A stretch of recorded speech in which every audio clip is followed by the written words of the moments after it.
வீடியோவில் வந்து சுருக்கமே இல்லாமல் லைனிங் ப்ளவுஸ் எப்படி தைக்கிறது அப்படிங்கிறத வந்து பார்க்கலாம். நான் ஒரு லைனிங் ப்ளவுஸ் வந்து கட்டிங் போட்டு வச்சுருக்கேன். இப்போ அதை வந்து கொஞ்சம் கூட சுருக்கம் இல்லாமல் எப்படி ஓட்டுறது அப்படிங்கிறது வந்து இதை உங்களுக்கு நான் ஓட்டி காமிக்கிறேன். நிறைய பேருக்கு வந்து இந்த ஃப்ரண்ட்டெல்லாம் கொஞ்சம் சுருக்கம் வருதுங்கிறது தான் கம்ப்ளைண்ட்டு. அதை எப்படி ஓட்டுறது அப்படிங்கிறத வந்து பார்க்கலாம். இப்போ இடுப்பை வந்து ஓட்டிடலாம். இடுப்பை வந்து நல்ல பக்கம் போட்டுக்கிறோங்க. நான் இது வந்து லைனிங் வந்து கரெக்டாக கட் பண்ணியிருக்கேன். அதனால் அளவு வந்து இந்த மாதிரி கட் பண்ணிங்கன்னு சொன்னால் நீங்கள் கரெக்டாக அளவு பார்த்துக்கிறோங்க. எந்த ஏற்ற இறக்கமும் வந்துடாமல் கரெக்டாக கிளாத் வந்து அதில் இருக்கிற மாதிரி கரெக்டாக வச்சுக்கிறோங்க. கொஞ்சம் கூட வந்து பீஸ் வந்து வெளியில் விலகக்கூடாது. அப்படி விலகிற மாதிரி இருந்ததுன்னா நீங்கள் அங்கே கரெக்டாக வந்து ஊசி குத்திடுங்க. அப்போ ரொம்ப ஈஸியாக இருக்கும் உங்களுக்கு. வந்து நம்ம என்ன அளவு கட் பண்ணமோ அது அப்படியே வர்ற மாதிரி. இப்போ நம்ம எந்த அளவு கட் பண்ணியிருக்கோமோ அந்த அளவுக்கு வந்து அப்படியே ஓட்டிடலாம்.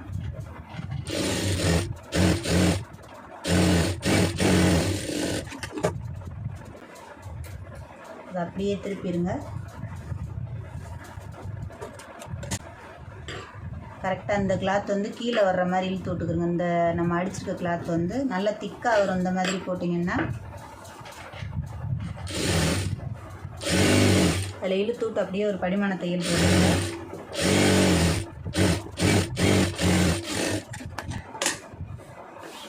இதை அப்படியே வந்து திருப்பிடுங்க.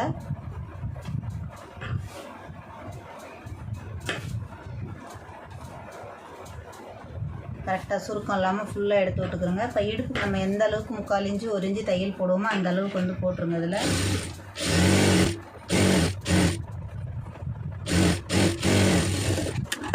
உங்களுக்கு திருப்பி பார்க்கும்போது கரெக்டாக அந்த அளவுக்கு வந்து தையல் வந்து இருக்கணும்.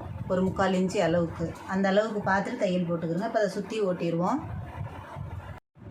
இப்போ கரெக்டாக எடுத்து விட்ருங்க. எடுத்து விட்டுட்டு எல்லா பக்கமும் எடுத்துகிட்டு ஊசி வந்து திரும்ப குத்திக்கிறோங்க. அதில் வந்து விலகாமல் இருக்கிற மாதிரி.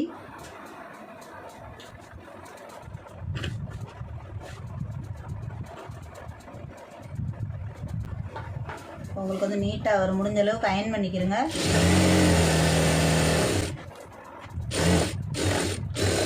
நல்லா தைக்க தெரிஞ்சவங்களாக இருந்தால் அளவு கரெக்டாக கட் பண்ணிக்கிறங்க. அப்படி இல்லை அப்படின்னு சொன்னால் லைனிங் பீஸ் வந்து அளவு கரெக்டாகவும் மெயின் பீஸ் வந்து கொஞ்சம் ஜாஸ்தியாகவும் கட் பண்ணிக்கிறங்க.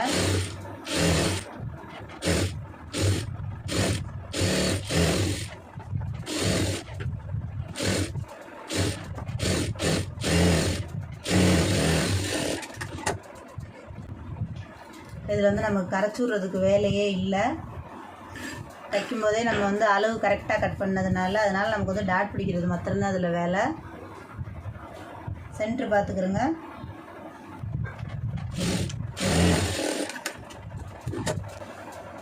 நீங்கள் நல்லா தைக்க தெரிஞ்சவங்களாக இருந்தால் கரெக்டாக வெட்டிக்கிறங்க. அப்படி இல்லைன்னு சொன்னால் கொஞ்சம் சேர்த்து வெட்டிக்கிறங்க. டக்குன்னு லைனிங் ப்ளவுஸ் தைக்கணும்னா நீங்கள் அளவு வந்து கரெக்டாக கட் பண்ணிக்கிட்டிங்கன்னா உங்களுக்கு சுருக்கமும் வராது, வேலையும் வந்து ரொம்ப ஈஸியாக முடிஞ்சிடும். இப்போ மெயின் இது வந்து இடுப்பு பகுதி ஓட்டியாச்சு. இப்போ நம்ம வந்து கை ஓட்டிடலாம்.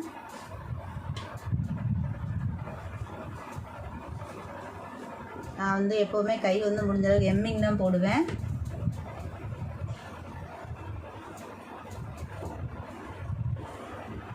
ஒரு 1/4 இன்ச்சு முதல்ல மடிச்சிருங்க.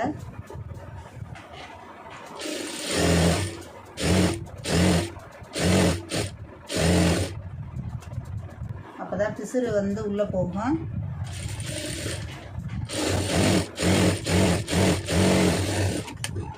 இப்போ லைனிங் பீஸ் அது மேலே வச்சு நம்ம எம்மிங்க்கு போடுற மாதிரி போட்டுடலாம். அதை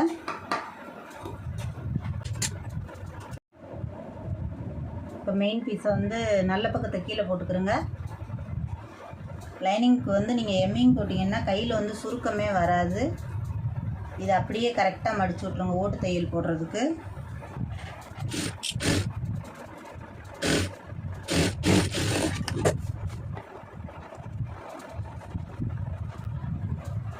இதுவும் நீங்கள் கரெக்டாக அளவு போட்டுக்கிட்டிங்கன்னா உங்களுக்கு சைடு பீஸ் மாத்திரம்தான் இருக்கும்.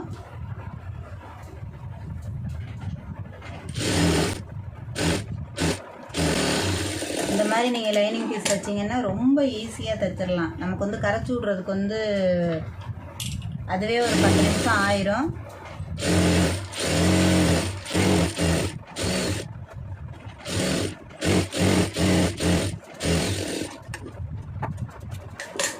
இப்போ உங்களுக்கு பார்த்தீங்கன்னா தெரியும், கொஞ்சம் கூட சுருக்கமே வந்திருக்காது.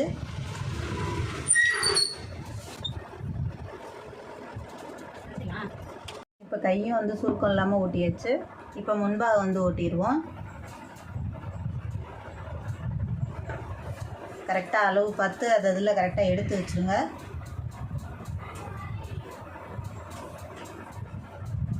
இதுவும் விலகுற மாதிரி இருந்ததுன்னா கரெக்டாக ஒரு ஊசி வந்து குத்திக்கிறங்க. முடிஞ்ச அளவுக்கு அயன் பண்ணிடுங்க. அயன் பண்ணிட்டீங்கன்னா துணி வந்து சுத்தமாக விலகாது உங்களுக்கு. எப்போவுமே முன்பாகம் ஓட்டும்போது ரொம்ப பொறுமையாக ஓட்டணும். அப்போ தான் வந்து சுருக்கம் இல்லாமல் வரும்.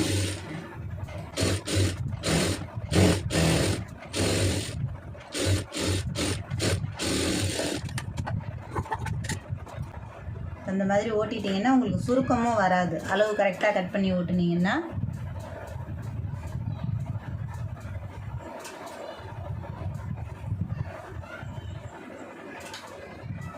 துணி விலகிடாமல் கரெக்டாக அந்தந்த பக்கத்துக்கு வந்து போட்டு பார்த்துக்குறோங்க.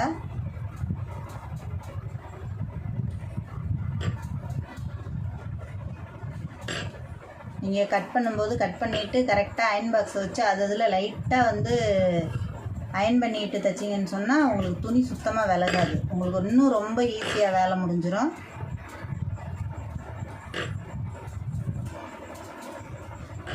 நீங்கள் காட்டன் ப்ளவுஸாக இருந்தாலும் சரி, இல்லை கிரேப் சில்க்ஸ் எது தைச்சாலும் கொஞ்சம் வந்து அயன் பண்ணிடுங்க. அயன் பண்ணிட்டீங்கன்னா ரொம்ப ஈஸியாக இருக்கும்.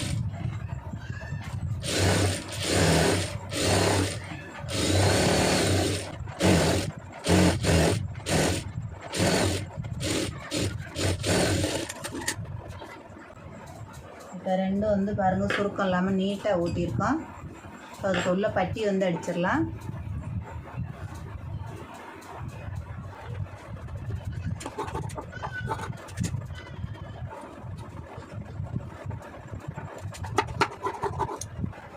இப்போ இது வந்து துணி நிறைய இருக்குது, அதனால் நீங்கள் வந்து சிங்கிள் பீஸ் போட தேவையில்லை.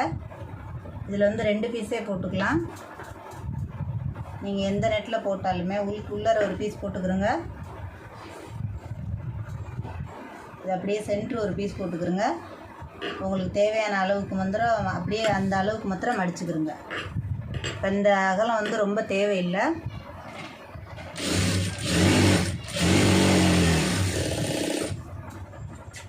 இது ரொம்ப ஈஸியாக இருக்கும் இந்த மாதிரி உங்களுக்கு பட்டி தைக்கிறது.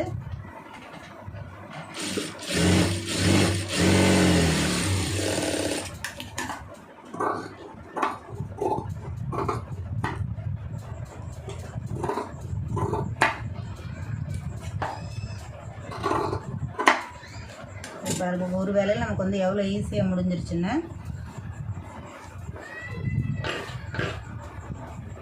பட்டியும் வந்து நல்லா திக்காக இருக்கும். நீங்கள் என்ன கலர் கிளாத் உள்ளே போட்டாலும் வந்து தெரியாது. முடிஞ்ச அளவுக்கு அந்தந்த கிளாத்துக்கு வந்து கொஞ்சம் மேட்சாக மாத்திரம் போட்டுக்கோங்க, சாயம் போயிடாமல். இது வந்து ஒரு தையல்லே வந்து பட்டி வேலை முடிஞ்சிடும்.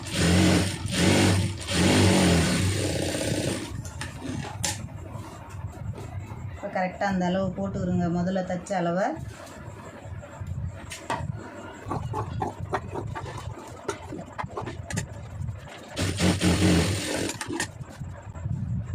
இப்போ பாருங்கள் எவ்வளோ ஈஸியாக பட்டி ஓட்டியாச்சு அப்படின்னு. இந்த மாதிரி துணி வந்து நிறைய இருந்ததுன்னா நீங்கள் வந்து அதாவது 2 துணியாக போட்டு ஒரே தையலில் வேலை முடிஞ்சிடலாம். ஈஸியாக வேலை முடிஞ்சிடும் உங்களுக்கு வச்சு திருப்புறதை விட. சிங்கிள் துணி வந்து பீஸ் வந்து கம்மியாக இருந்ததுன்னா நீங்கள் சிங்கிளாக போட்டுக்கலாம். இப்போ நான் அதில் வந்து உங்களுக்கு நான் டாட் பிடிச்சி காமிக்கிறேன். இது வந்து ரைட் சைடு வர்றது சென்ட்ரு பார்த்துக்கிறோங்க.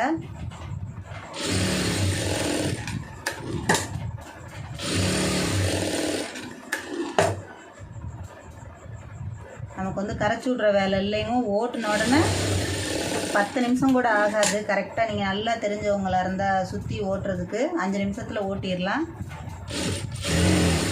ஒரு 10 நிமிஷத்தில் வந்து ப்ளவுஸ் தைச்சி முடிச்சிடலாம்.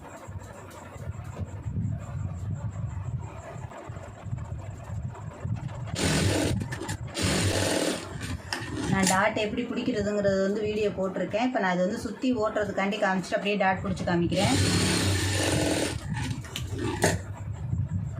இதை நான் பிடிச்சிட்டு உங்களுக்கு நான் வந்து பட்டி தைச்சிருக்க பட்டியை வந்து அளவு காமிக்கிறேன், எப்படி தைக்கிறது அப்படிங்கிறது, அளவு பார்க்குறதுங்க.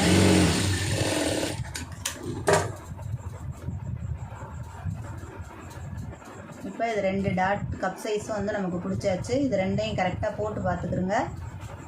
போட்டு பார்த்துட்டு வந்து நம்ம பின்பாகம் தைச்சிருக்கிறத வந்து இதை வந்து 1 எடுத்துருங்க. 2 அளவும் நமக்கு வந்து ஒரு அளவாக தான் வரும்.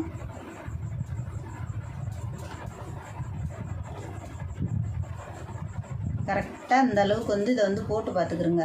இந்த பக்கம் தேவையில்லை நமக்கு வந்து ரைட் சைடு வந்து, அதாவது டாட் பிடிக்கிற பக்கம் வந்து பட்டி பார்க்காதீங்க. அளவு வந்து அதிகம் எந்த பக்கம் வெட்டி இருக்கிறீங்க அப்படிங்கிறத வந்து இதை பார்த்துக்கிறோங்க. போட்டுட்டு தையலோடு சேர்த்து கணக்கு பண்ணி பாருங்கள் எவ்வளோ வந்திருக்கு அப்படின்னு. நம்ம தச்சு அளவு வந்து கரெக்டாக வந்திருக்கு. இப்போ இந்த அளவுக்கு வந்து இந்த பக்கத்தில் வந்து அளவு பார்த்துக்கிறோங்க. இதுதான் நமக்கு தேவையே. இப்போ அதை வச்சு அப்படியே நீங்கள் வந்து அளவு பிடிச்சிட்டு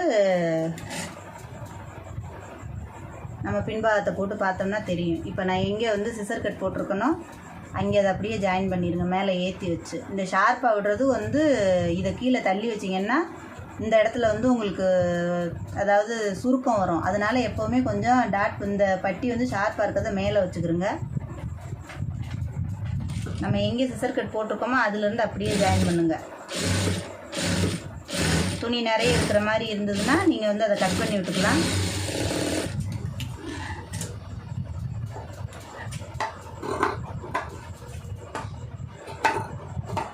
இது பட்டி தைக்கவே தெரியாதவங்களுக்கு கூட இந்த மாதிரி அளவு பார்த்தீங்கன்னா ஒரு பட்டி பார்த்துட்டிங்கன்னா அதே அளவுக்கு வந்து நீங்கள் பார்த்துக்கலாம். இப்போ நீங்கள் பின்பாகத்தை போட்டு இழுத்து பார்த்துக்கிறங்க எவ்வளோ இருக்குது அப்படின்னு. இப்போ அதை கரெக்டாக ஒரு பக்கம் வச்சுக்கிறோங்க. நம்ம தைச்சிருக்க பின்பாகத்தை போட்டு பாருங்கள் எவ்வளோ இருக்குது அப்படின்னு. அளவு கரெக்டாக வந்திருக்கு பாருங்கள், எந்த ஏற்ற இறக்கமும் இல்லாமல். இது வந்து நீட்டாக வந்துருச்சுன்னா உங்களுக்கு வந்து ப்ளவுஸில் வந்து ஸ்லீவ் வந்து அப் அண்ட் டவுன் வராது. அந்த ஆம்கோல் ஜாயிண்ட் வந்து நீட்டாக வந்துடும். இப்போ இன்னொரு பட்டியை நான் உங்களுக்கு வந்து அளவு எடுத்து காமிக்கிறேன். இதே மாதிரி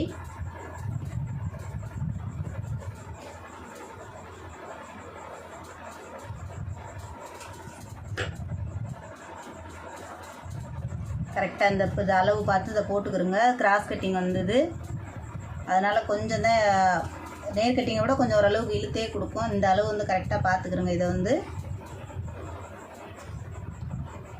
இந்த அளவு பார்க்க வேண்டாம். எங்கிட்டு பெருசாக வெட்டியிருக்கோமோ அதை வந்து கரெக்டாக வச்சுக்கிறோங்க. தையலுக்கு கணக்கு பண்ணிக்கிறோங்க.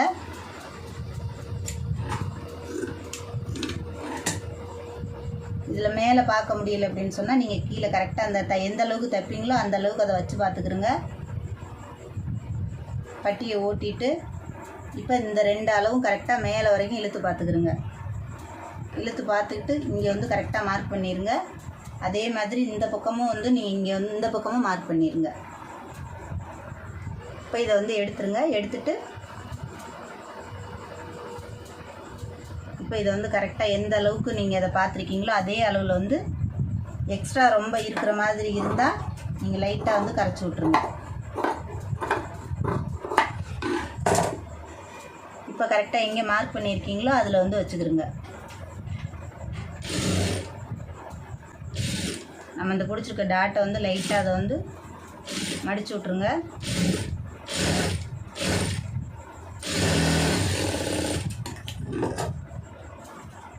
இப்போ எவ்வளோ ஈஸியாக வந்து பட்டி வந்து தைச்சிருக்கோம். நான் ஆல்ரெடி இப்படி எப்படி அளவு எடுக்கிறதுங்கிறது வந்து வீடியோ போட்டிருக்கேன். அது நிறைய ரொம்ப ஈஸியாக இருக்குது அப்படின்னு நிறைய நல்ல கமெண்ட் பண்ணியிருந்தீங்க. அதை பார்க்காதவங்க இதை பார்த்து தெரிஞ்சுக்கிறோங்க. எவ்வளோ இது வந்து கிராஸ் கட்டிங் ப்ளவுஸு எவ்வளோ நீட்டாக வந்திருக்கு. ரொம்ப ஷார்ப்பாகவும் வராது பட்டி வந்து. இதை டாட் பாயிண்ட் வந்து அதை கரெக்டாக அதை இதே மாதிரி நீங்களும் பார்த்து ட்ரை பண்ணி பாருங்கள். அதே மாதிரி போட்டதுக்கப்புறம் இது ரெண்டும் வந்து அளவு கரெக்டாக வரணும், ஏற்ற இறக்கம் இல்லாமல்.